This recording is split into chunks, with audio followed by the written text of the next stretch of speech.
had one of the worst records in the NFL league last year at 4-13. Although this Commanders team this year is completely transformed, especially now that they have Dan Quinn as their head coach. Organization's completely transformed. The whole thing is transformed. New GM, new ownership, new quarterback, new ownership. New ownership, new GM. Our boy Cliff Kingsbury's there as the offensive coordinator. Yep. Right. New name. Debo's boy. They might go back. Yeah, to the probably Redskins. gonna be a new name. They're going back. Yeah, they might go back to the Redskins. Who knows? Redskins, for sure. But for this year, they stay at the Commanders, and like I said, they were 4-13 last year. This is not going to be a reflection coming in this year, and I think that we're all are here to wait and see like what that really is going to. Anticipate to be. You know what I'm saying? Yeah. Right now, the Bucs have it at 6.5 as their over in their wins. I'm curious to see what your takes are, but what do you think? You don't have to tell me wins and losses just yet, but I think the Commanders are a hugely improved football team. Obviously, Jayden Daniels is the biggest one. Then they got Marcus Mariota as a backup. Yeah, I mean, that's garbage. Trash. But Terry McLaurin is probably one of the most underrated receivers. He's had trash throwing him the ball for the last 5 years. For sure. So he's a stud. He truly is a stud, and he's been a perennial All-Pro, when he has had trash thrown to him. So they have offensive weapons. They got a guy over from the Chargers came over who's another weapon, the running back from the Chargers. Austin Eckler. They got a better offensive line. I love my favorite rookie tight end sleeper in fantasy drafts is Ben Sinnott. That's their tight end this year. He's a stud. Who was it last year? Their tight end was Logan Thomas. What happened to him? He retired. No, actually let go. No, Niners side, and the Niners just cut him actually on Saturday. So he's kind of washed up. But yeah, so their offense is really good. Now the Commanders have had a stud D line for that's kind of been their MO for the last 2 years. So they have a good defensive line, one of the better lines in the league. So they are definitely one of those surprise teams for. Well, once again, they play in a really tough division. They are in a very tough division, especially with obviously like we still the Eagles and the Cowboys who are really going to be the ones that are. But Jayden Daniels is a playmaker. I think he's going to have a good season. That's actually my pick. I mean, we haven't really got into like rookie, who's going to be the rookie of the year, but that's my actual pick is Jayden Daniels. He's just that dynamic, and I think he fits very well here, especially with the Dan Quinn system. I'm kind of like he's a better defensive coordinator than maybe a head coach. I know he went to the Super Bowl, but that was the historic 27. Kyle Shanahan. Kyle Shanahan got into the Super Bowl that year again. So we'll see, right? But I mean, I think Dan definitely deserves that spot there, and he's got a nice little roster behind him. And they also, you got Terry McLaurin, they have Jahan Dotson, Luke McCaffrey, which is Christian McCaffrey's brother. Younger brother. Who they drafted in the first round? Or no, he was fourth or fifth. Okay, so he was way down there. Yeah, he was still a third or fourth round pick. Who did they draft as first round? Jayden Daniels. Sorry, second round. What do they got in the second round? Because I'm actually curious to see like what do they move to right after that?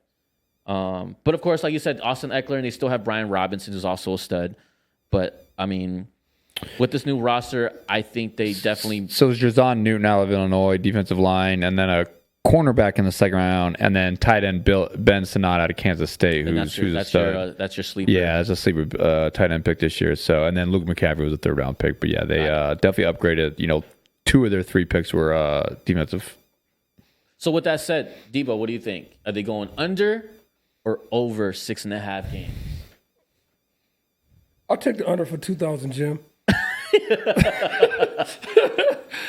I just think their schedule. I think they got a schedule. I think they have a tough schedule. Like Scotty said, I don't know, man. These new quarterbacks, they just come into the league sometimes. They got to prove themselves. And they do. You're right. It's not college. It's not college no more. You're going against all these top-minded defensive coordinators, all these defensive studs. I'm not too sure about the offensive line, but I'm taking the under. Those were one of the weaknesses that they had last year. They didn't have a strong offensive line, which is why their quarterback. Who was that guy? I forget his name. Sam Howell. Sam Howell was running for his life. He was the most hit quarterback He's the most sacked quarterback in the league last year. Yes, So how much has that changed? But I mean, Jayden Daniels is more mobile than Sam Howell. Yeah, for sure. But still, though, he's not proven in the NFL. A lot of these kids come in with a lot of pressure on their back and a lot of high demands. I'm just going with the under until you prove me otherwise. What do you think? 6.5 or under? It's a tough one. I mean, it's 6. Once why Vegas is good sometimes is 6 is that magic number where I think they get 6 wins easily. It's this one game to swing in their favor. Yeah. So what's the spread? -160 for the over. Can you actually put up the screen for the 6.5 wins? Boom, graphics. Ooh. Yeah, nice. Yeah, so -115 for the over. So this is where you're at -105 for the under.